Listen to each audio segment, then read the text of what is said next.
Donc j'ai peur que ce soit Non, non, mais vous savez, nous, on n'a pas du tout peur de dire les choses comme elles sont. Non, j'aime bien. D'ailleurs, je pense que si on s'entend, c'est parce que vous avez justement un esprit critique assez Oui. développé. Autrement, on s'entendrait pas. Peut-être que Lucie, Lucie s'écrit Lucie ou avec un Y, En français. comme en français, d'accord. C'est. Donc peut-être que Lucie, elle est plus disponible parce qu'elle est plus dans la réception et dans la mise en pratique Mhm. et qu'elle se demande pas si c'est nouveau ou pas nouveau. Oui. Bon. Bon. Ça, c'est à vous. Oui, c'est à moi. Oui. On peut le mettre là. Oui, oui, Pour après, l'instant. quand il y a client. D'accord, il n'y a Oui, pas de souci. mais voilà. Euh, donc, est-ce qu'on peut dire par exemple que Pierre Lassalle, enfin Pierre Lassalle, s'inscrit dans un courant, parce que comme vous dites, il n'est pas original à ce niveau-là, un courant qui permet d'aider les étudiants qui sont un petit peu submergés par tout l'ensemble du thème astral, d'y voir un peu, de simplifier un peu les choses, de le résumer par une typologie du thème astral, d'après les formes, c'est ça. Comment vous définiriez Lucie, qui nous venait de Tchécoslovaquie, ou Tchéquie plutôt, comment vous définiriez l'apport de Pierre Lassalle et ce qui vous plaît chez Pierre Lassalle, et aussi chez Véronique Agranier, puisque c'est par elle que vous l'avez Oui. connue. Alors, en fait, j'ai rencontré que Véronique. Je faisais des cours d'astrologie avec elle pendant 2 ans, quand même. Mais je n'ai jamais pratiqué ou j'ai jamais participé à des cours de Pierre Lassalle. Mhm. Je l'ai jamais Oui, mais rencontré, mais il en donne peu d'ailleurs de Oui, maintenant. oui. j'ai Il a rencontré que arrêté. Céline Oui. et Lucie. Voilà, Céline, Je oui. faisais un stage d'une journée qui m'a j'ai bien, le sujet que j'ai bien aimé, c'était le thème astral de Paris et de la France. Comment on peut vivre en France. Ça m'a vraiment touchée parce qu'en fait, je suis étrangère, donc du coup, j'ai pu voir comment les Français vivent vraiment l'énergie. Mais après, dans la profondeur, ça m'a pas trop. Je sais pas, je n'ai pas trop accroché à ce style d'interprétation en fait. Comment vous le caractériseriez, ce style d'interprétation, justement C'est de chercher des formes, la recherche de gestalt, de formes. Je n'arrivais pas à comprendre vraiment où je peux y aller avec cette interprétation de Pierre Lassalle, stage, comment c'était présenté. Et je trouvais qu'il y avait beaucoup de distance entre la personne qui a fait l'enseignement et les gens qui sont participés. Voilà, donc, Vous pouvez développer ce que dit Lucie. Qu'est-ce qu'elle veut dire par là? Bah, en fait, Vous là, pouvez on sort traduire? un petit peu de l'astrologie, mais bon, Pierre Lassalle propose des stages qui s'appellent Renaissance 1, 2, 3. Donc, c'est des stages, on va dire, plus ou moins spirituels, à un chemin d'évolution. Et moi, j'ai suivi un des stages et puis j'ai quand même été assez déçu, en fait. Il parle encore d'astrologie dans ce genre de schéma Non, non, c'est plutôt Oui, je sais. de la spiritualité. Oui, voilà, oui. Après, au niveau Oui, astrologique, voilà. moi je pense que Pierre Lassalle a été un des premiers à traduire des auteurs américains, Mark Edmund Jones, Rudyard, qu'on ne trouvait pas forcément en français. Et je pense qu'il faut lui être reconnaissant pour ça. Je n'ai pas l'impression qu'il ait inventé grand-chose, mais déjà le fait de vulgariser dans le monde francophone, ben, on doit lui être reconnaissant. Moi, j'ai beaucoup de livres de lui chez moi. Je pense aussi qu'il a apporté, quand il a présenté l'astrologie holistique, donc il a rajouté une dimension supplémentaire, bon, ou des dimensions supplémentaires, par exemple l'aspect karmique, l'aspect spirituel qu'on ne trouvait pas il y a 30 ou 40 ans forcément C'est vrai. dans la Oui. littérature astrologique. Oui, mais qui depuis, effectivement, se développe beaucoup, bien au-delà de ce que fait la salle, Oui. effectivement. Et bon, c'est pas, il n'a rien inventé, il n'a pas inventé l'astrologie karmique ni l'astrologie spirituelle, mais bon, il a proposé un package complet. Et moi, quand je reçois des gens, bah, je m'efforce de leur répondre au niveau terre à terre, au niveau professionnel, sentimental, mais aussi essayer de trouver leur voie, et essayer de se développer au niveau spirituel, et aussi comprendre d'où ils viennent au niveau karmique. Donc quelque part, je pense que j'étais inspiré par Pierre Lassalle et toute Oui. cette école qu'on appelle holistique, ou avant on l'appelait global, mais holistique c'est encore peut-être un cran au-dessus. Donc je pense qu'il a apporté à l'astrologie. Voilà. Alors moi je voudrais rappeler aussi moi j'ai bien connu un astrologue autrichien qui s'appelait Christian Mayer-Parme et qui dans les années 30 avait aussi développé ce genre de pratique. Donc Oui. effectivement, l'idée de sauver l'astrologie en cherchant des structures, on retrouve ça chez André Barbeau aussi, d'une certaine Oui, manière, oui, en astrologie mondiale. oui, Quand il fait une sorte de synthèse de 5 planètes pour créer des courbes comme ça. C'est-à-dire qu'en fin de compte, le paradoxe dans tous ces domaines-là, c'est que on passe toujours, quand on a trop de complexité, on va rechercher la simplicité. Et inversement, quand on dit le signe zodiacal c'est trop simple, donc on va rajouter, oui. et à un moment donné, on a tellement rajouté qu'on veut resimplifier. Donc il y a une espèce d'un air. Qu'est-ce que vous en pensez, Alain, de ce débat, de l'intérêt de simplifier l'astrologie pour les débutants ou en tout cas pour Simplifier l'astrologie, oui, pour les débutants c'est facile. Après, pour aller plus loin, on peut aller chercher un peu dans la complication, comme disait Bernard, l'astrologie karmique ou l'astrologie holistique, qui tient compte de l'homme par rapport à son environnement. Voilà. Ah oui, alors à ce moment-là, on prend des données complémentaires. Donc, tout à fait, ouais. Et puis, On peut parler aussi des astéroïdes, des choses comme ça que nous en France on ne connaissait pas avant et que maintenant grâce oui. à tous ces auteurs qui ont écrit des livres, ça nous a permis de savoir un peu. Oui, et puis il y a aussi Chiron, tout Oui, ça. voilà, Chiron, oui, Cérès. voilà, exactement. C'est vraiment intéressant de savoir tout ça, quoi. Vous croyez que c'est un plus pour l'astrologie de prendre en compte les nouvelles planètes ou les nouveaux Oui, astéroïdes, moi, que c'était une ça lacune, m'intéresse. Bah, j'aime bien tout ce qui est. Moi, je suis un peu uranien et j'aime bien tout ce qui est un peu nouveau, donc j'aime bien chercher tout ce qui peut rajouter un peu à l'astrologie traditionnelle, quoi. Alors il y a une autre question qui se pose, qu'on avait envisagé d'aborder, c'est est-ce qu'il faut avoir une intuition particulière ou des qualités, des capacités à la limite de voyance pour bien tirer du thème astral tout ce qu'il a à donner. Qu'est-ce que vous en pensez, Lucie? Alors moi je crois de ma part personnellement qu'il faut quand même avoir beaucoup d'empathie, de cœur pour interpréter un thème. Parce que la tête, je veux dire, parce que Saturne elle est en taureau, c'est comme ça, parce que c'est ça. Mars est en Capricorne, je trouve que c'est pas exactement ça. J'ai une petite parenthèse. Est-ce que vous connaissez le tarot par ailleurs ou pas? Oui. Vous êtes aussi dans le tarot un petit Oui, peu? oui, Oui, d'accord, oui. c'est ça. Donc, Je pense que il y a des astrologues, je rencontre pas mal des astrologues, ça m'a intéressé de voir comment ils interprètent justement. Et il y a des gens qui interprètent vraiment qu'avec la tête. oui. Et qu'il y a d'autres qui comprennent plus avec le cœur, plus intuition, plus humain. Voilà, on peut se lever, vous mettez là, c'est bon, vous mettez les tables ici.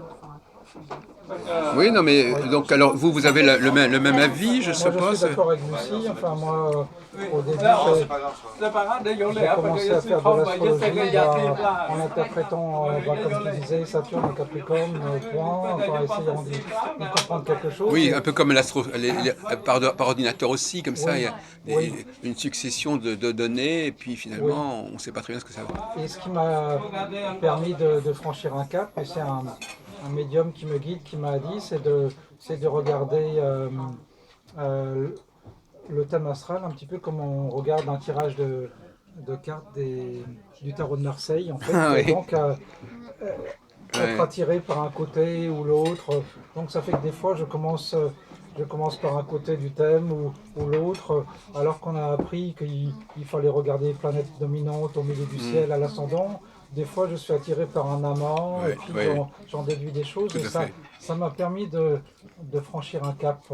Avant, j'étais comme un enfant qui balbutiait ses mathématiques, et puis là, ça m'a vraiment Oui. permis d'avancer, en fait. Oui. Donc moi, je crois effectivement qu'il faut s'appuyer sur une certaine intuition pour se développer en Je fais une astrologie. petite parenthèse, est-ce que vous regardez le ciel de temps en temps? le ciel, le vrai. Parce que beaucoup d'astrologues ne regardent jamais le ciel. Alors que les premiers astrologues, il y avait certainement des gens qui ils travaillaient que la nuit, ils regardaient directement le ciel. Oui.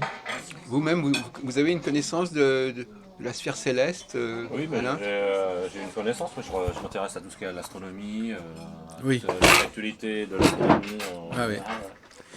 Parce qu'effectivement, comme vous dites, quand on approche une approche un peu comme ça, après tout est bon.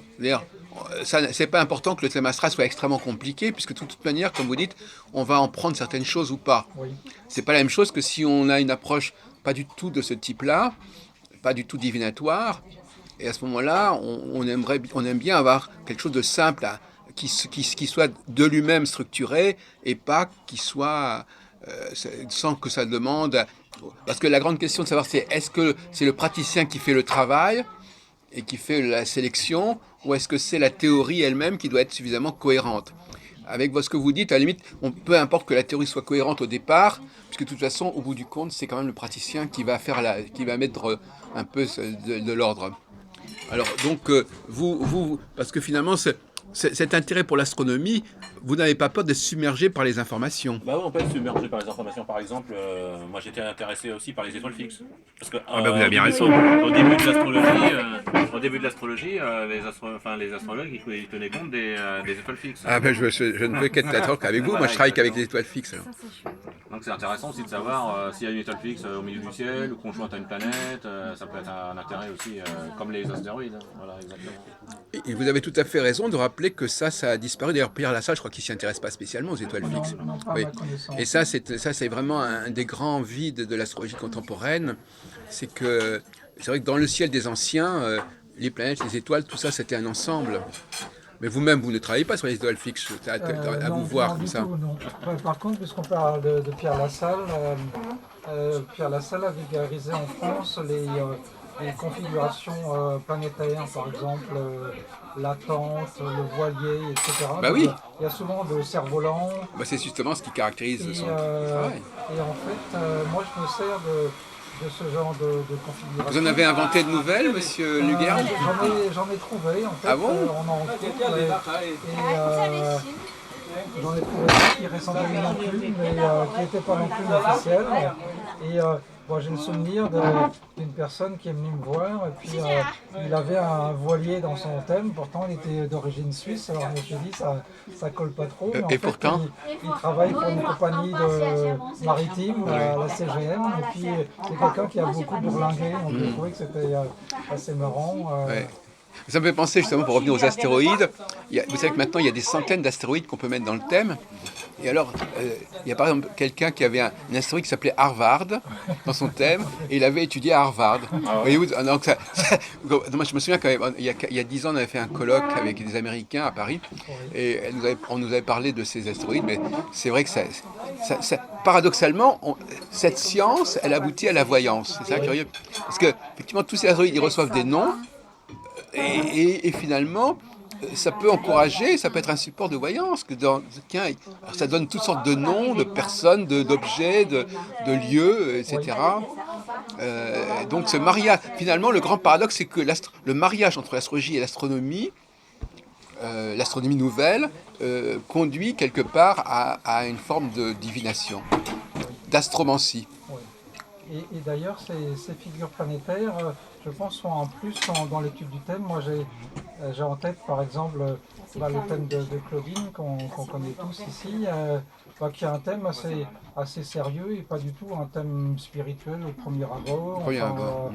Soleil conjoint Saturne, enfin ça n'a rien à voir avec la spiritualité, la médiumnité. Il y a donc quelque chose qui manque dans le... Ce qui la rend telle qu'elle est, donc quelqu'un de très réceptif aux énergies, c'est qu'elle a un bol en fait vers le fond du ciel, donc elle reçoit en fait les influences, et puis si on passe à travers cette information-là, on se dit que c'est quelqu'un de très terre à terre finalement, et puis on passe à côté d'un aspect important de sa personnalité. Donc, alors là on touche à un sujet intéressant, c'est la conscience des manques. Comme les astrologues allemands des années 1910, ils avaient créé l'école de Hambourg, et ils avaient déterminé qu'il y avait des endroits il y avait des événements, notamment, qui ne pouvaient pas s'expliquer par l'astrologie traditionnelle. Et ils ont décidé qu'il y avait des planètes qui manquaient, carrément. Ça s'appelait des planètes hypothétiques. Alors c'était à l'époque, on n'avait pas encore découvert Pluton, ça s'appelait des planètes transnéptuniennes. Et donc finalement, la recherche peut aller dans cette direction. Effectivement, il manque quelque chose. Et par exemple, pour parler des étoiles fixes, s'il y a des conjonctions entre une planète et une étoile fixe, si on n'a pas cette étoile fixe, on ne voit pas l'événement. Oui. Tout simplement. On passe à côté. Il y a aussi la théorie des mi-points. C'est-à-dire que les mi-points, il faut savoir que un point qui est à mi-chemin entre deux configurations peut être lui-même énergétique. Si on ne fait pas attention à ce mi-point, on passe à côté aussi. Oui. Mais est-ce qu'il faut pour autant tout expliquer par l'astrologie? C'est encore notre problème. Oui. Il y a aussi l'interprétation des différents degrés Sabian, etc. Oui, alors les monomères, Des informations Jandus, aussi, tout ça, oui. Les degrés Sabian, oui. Oui. Moi, je suis un petit peu sceptique là-dessus, mais bon, c'est vrai que dans certains cas, ça tombe. Oui. Mais là, effectivement, ce sont des descriptions très particulières. Un homme qui est debout en train de faire ceci, etc. Ben, il y a des astrologues qui sont attirés par ça et d'autres qui le rejettent absolument parce que voilà. Donc finalement, l'astrologie, elle est envahie d'un côté par des nouveaux éléments symboliques, de l'autre côté par de nouveaux éléments astronomiques. Et moi, je fais partie de... Moi, je ne suis pas dans ce genre de processus. Moi, je propose que l'outil lui-même soit très simple. Et vous-même, tout à l'heure, quand on en a parlé avant la réunion, vous nous aviez dit que vous étiez resté attiré au départ par le simple fait que les gens étaient de tel et tel signe. Donc ça, c'est un peu contradictoire. C'est-à-dire qu'effectivement, au bout du compte, qu'est-ce que ça vaut, mais je demande à tout le monde, qu'est-ce que ça vaut tout simplement cette référence au signe et à l'ascendant, etc. Par rapport à est-ce que c'est sérieux, est-ce que c'est quelque chose auquel on peut s'accrocher finalement? Peut-être que vous voulez répondre en premier sur ce point. Après tout ce qu'on a dit sur la sophistication de l'astrologie, est-ce que c'est raisonnable de revenir à cette bonne astrologie zodiacale, solaire Est-ce que ça fait sens? Je pense que c'est un peu limitant en fait. Oui, mais comme elle disait, Lucie, ça permet aux gens d'avoir l'impression, parce que c'est le côté un peu statistique, voyez-vous, qu'elle avait développé, c'est-à-dire constater que chez les personnes, chez tous les gens qui sont de tel et tel, côté un peu scientifique, statistique, tous les gens qui sont qui ont telle et telle signature se ressemblent, des trucs comme ça, voyez-vous. Et pas simplement entrer dans la particularité de l'individu en particulier auquel on a affaire. Moi j'ai la démarche inverse quand je reçois des gens, en fait, je leur dis qu'on n'est surtout pas qu'un Gémeaux ascendant Lion, enfin on est beaucoup plus que ça, on est d'une grande complexité, il y a 10 planètes, plus des planétoïdes, des astéroïdes, etc., voilà. des étoiles fixes, des configurations. Donc vous ne croyez pas aux statistiques?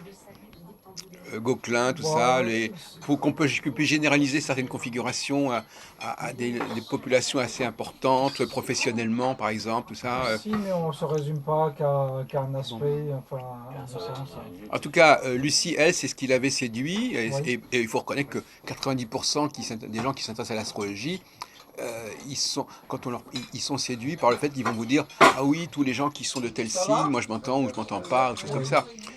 Ça continue à être assez intéressant pour vous, Si, moi je pense que N'ayez pas peur de ce que... Non, mais j'ai pas peur de tout ça, parce que quand même, ça fait 20 ans, ça fait presque 30 ans que je suis photographe, et je travaille vraiment presque chaque jour avec des personnes, des gens. Et donc vous voyez qu'il faut s'adresser avec... Oui. Qu'il y a des comportements, je dis pas qu'on est bélier, on est tous béliers, c'est tous les béliers qui sont pareils, c'est pas ça, mais il y a vraiment quelque chose où ça me permet de travailler la personne ensuite, vraiment. Oui, on a tous besoin d'avoir quelques nombres de repères, si vous voulez, de préjugés au sens, enfin de généralités. Et dans la vie, d'ailleurs, en général, on a des repères, de toute façon.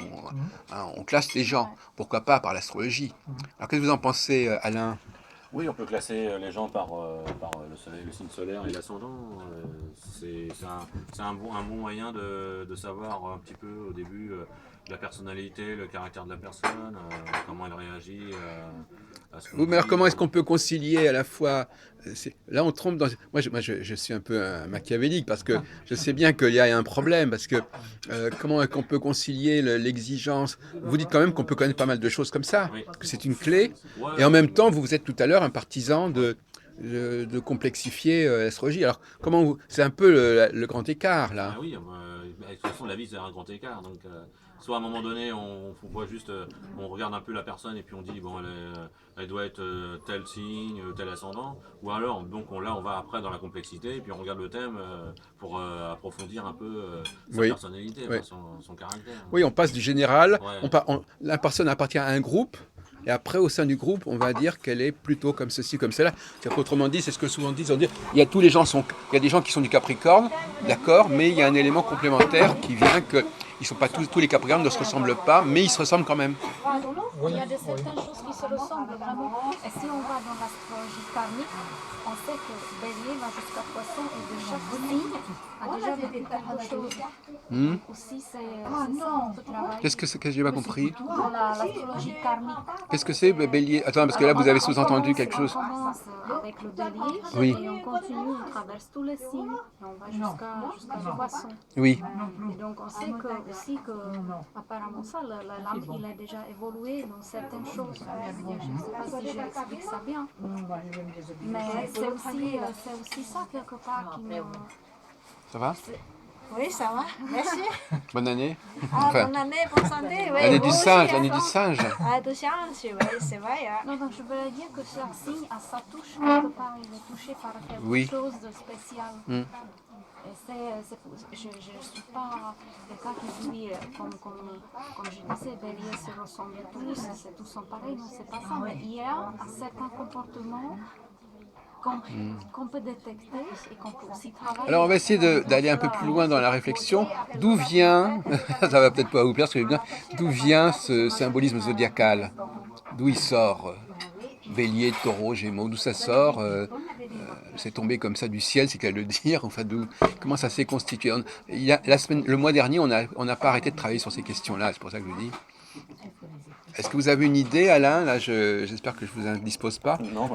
Est-ce que vous avez une idée quand on vous pose cette question, d'où sort le zodiaque, par exemple? Ça sort des premiers hommes qui ont regardé les étoiles et puis qui ont dit tiens, on va relier les étoiles entre elles et ça va former des dessins. Mais est-ce que ces dessins correspondent à une réalité psychologique ou c'est simplement une façon de les décrire parce qu'il faut leur donner un nom?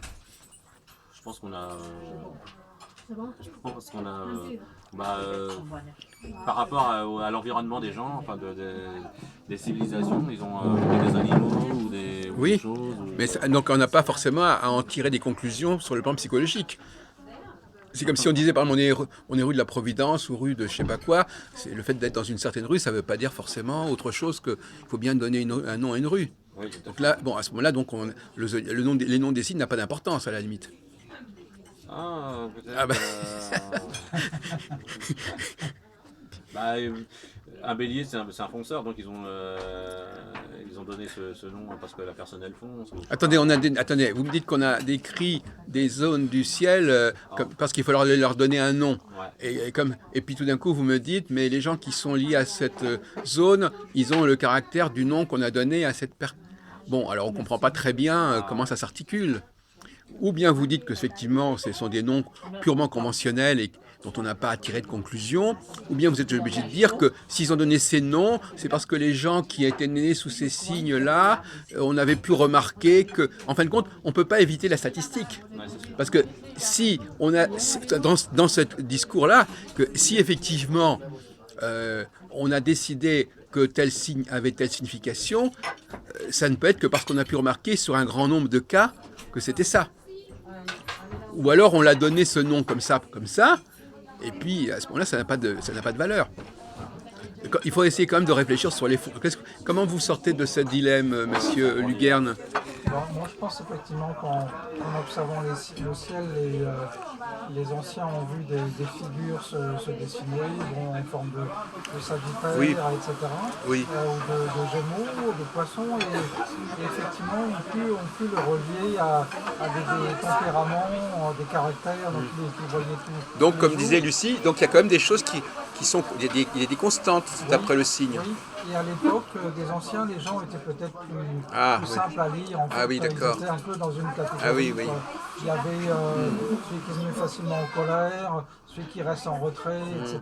Donc, bon, lui, le deuxième était plutôt poisson. Le premier, il était dans la catégorie du bélier. Puis donc, ils ont vu qu'il y avait un match, comme on dit, Ouais. entre les deux. Et puis nous, c'est pour ça que ça a perduré. Sinon, ça aurait forcément périclité.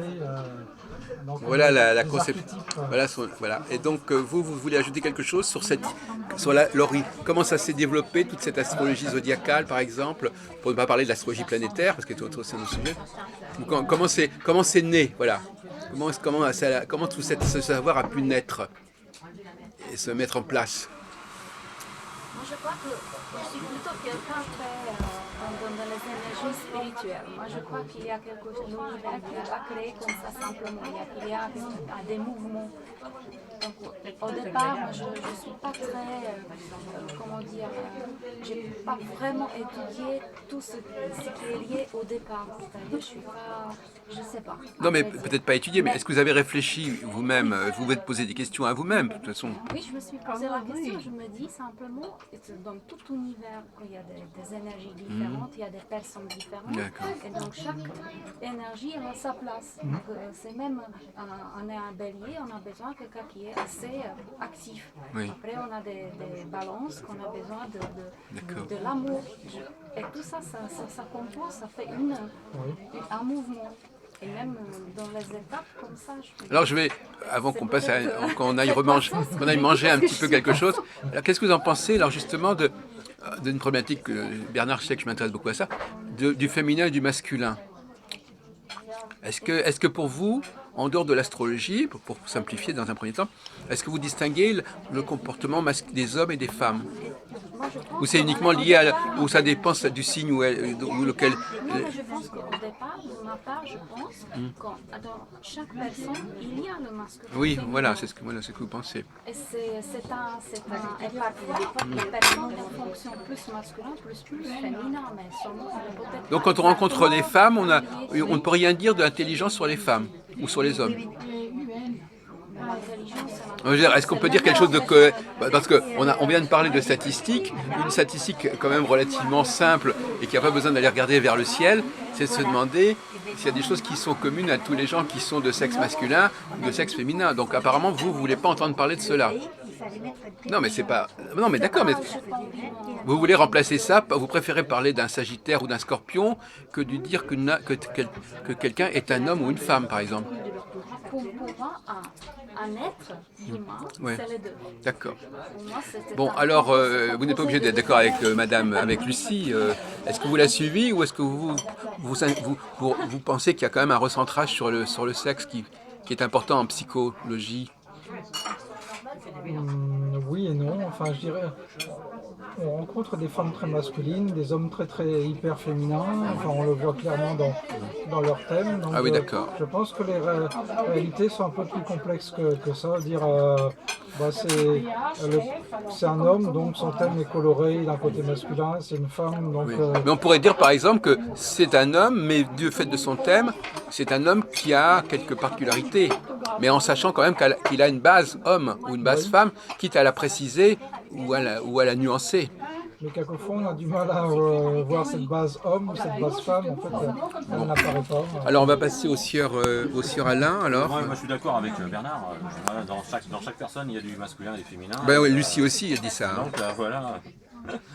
On peut voir si la personne est très féminine ou elle a beaucoup d'intuition ou elle ressent les choses. Oui, alors là on retombe dans la question de savoir qu'est-ce que c'est que le masculin et qu'est-ce que c'est que le féminin. Parce que là si on dit l'intuition c'est féminin, bon ça ça fait partie des lieux communs qu'on entend déjà depuis son enfance. Je veux dire, Est-ce qu'en Tchécoslovaquie, par exemple en Tchéquie,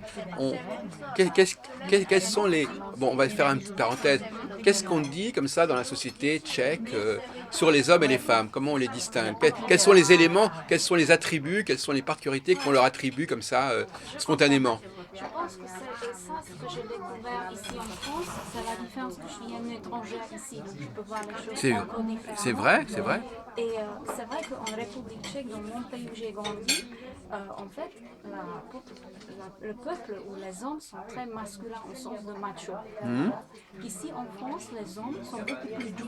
Ah oui. Ils sont beaucoup plus attentifs, Oui. ils sont beaucoup plus féminins, mais pas c'est pas les Pas femmes, efféminés, mais pas ils sont une douceur, ils sont à l'écoute. Oui. Que dans mon pays, ça va dire de pays plutôt côté est, Ah oui. ils sont vraiment plus Ah oui. les Et muscles. vous êtes un peu en réaction par rapport à Et ça. je pense qu'en fait, ça dépend comment on a été éduqué aussi. Oui. De l'éducation, donc le thème astral, par exemple, qui est ici, qui est la personne qui a la même date de naissance que moi, mais elle est née ici en France, et en République tchèque, Oui. ce sont les mêmes dates de naissance, Voilà. mais ce n'est pas les mêmes personnes. Voilà. Parce qu'elles sont C'est ce que éduquées disait Alain, il faut tenir compte des conditions Oui. extérieures. Masculin et féminin, c'est ça aussi. Comment on était éduqués, dans quelle énergie on était, par quelle énergie on était influencé. Bon. Moi, je pense vraiment qu'on est tous, ça vient aussi de bouddhisme, quand il y a yin et yang, on est tous yin et yang. Sauf qu'il y a parfois une côté féminine qui travaille plus que l'autre. Oui, c'est ce que dit aussi Jung, etc. Oui. Animus, anima, ça. Oui. Alors, donc ça, équilibrer, ça, c'est tout le travail qu'on peut voir aussi dans le thème astral. On peut se dire, ah oui, cette personne, elle a plus de côté martial. Oui. Donc peut-être il faut qu'elle travaille plus sa féminité par le travail, je ne sais pas si c'est par la peinture ou par Et vous-même, par exemple, comment vous considérez que vous êtes une femme typique? Vous avez une force féminine assez importante, ou est-ce que vous êtes un mélange, ou comment vous voyez vous-même? Moi, je crois que j'ai beaucoup de féminité, mais aussi même j'ai un Mars en Capricorne, heureusement, qui me sauve. Donc, à la fois, je ne sais pas, ça dépend comment on se voit, comment on apprend aussi à vivre ces Mais moi, en vous écoutant, je m'aperçois que moi, je pense que les personnes qui viennent à l'astrologie sont souvent des personnes qui ont un problème par rapport à certaines divisions objectives extérieures, et l'astrologie permet de remplacer ces divisions qu'ils n'aiment pas par de nouvelles divisions, de nouveaux clivages. Donc par contre, par exemple, quelqu'un qui ne se retrouve pas ou qui ne se sent pas bien par rapport à des classifications, des catégories autour de lui, pour des raisons diverses, l'astrologie va lui permettre de se repérer autrement. Donc, et souvent c'est un phénomène psychologique de chercher à avoir d'autres façons. S'il y a des façons qui nous font souffrir, d'aller vers d'autres façons avec lesquelles on n'a pas un rapport de rejet. Moi, je pense qu'il y a beaucoup de gens qui cherchent vraiment la vérité, qui cherchent de plus en plus qui ils sont. Je ne sais pas s'ils cherchent la vérité, je pense qu'ils cherchent surtout à ne pas être confrontés à des choses qui leur ont été pénibles. Donc toute nouveauté est souvent, vous savez, la nouveauté en elle-même est souvent bien accueillie parce que tout simplement elle nous change de nos anciennes habitudes et de nos anciens réflexes. C'est pas tellement vraiment une question de vérité. Il y a la vérité, mais aussi tout simplement le fait de ne pas être dans le même contexte, dans la même atmosphère. Alors, moi, je pense qu'effectivement, l'astrologie me permet d'exploiter, de mettre en avant mon côté féminin. Donc j'ai une opposition Soleil-Lune dans mon thème, et puis des esprits féminins que j'ai pas forcément très utilisés au début de ma vie. J'ai fait des études très cartésiennes, etc. Et puis au bout d'un moment, moi, j'ai libéré cette énergie, et un petit peu grâce à l'astrologie, ça m'a permis aussi d'en prendre conscience déjà, et puis de la mettre en avant, l'utiliser. Donc moi je pense que cette histoire de féminin, de masculin, ça dépend aussi, comme tu le disais Lucie, du milieu.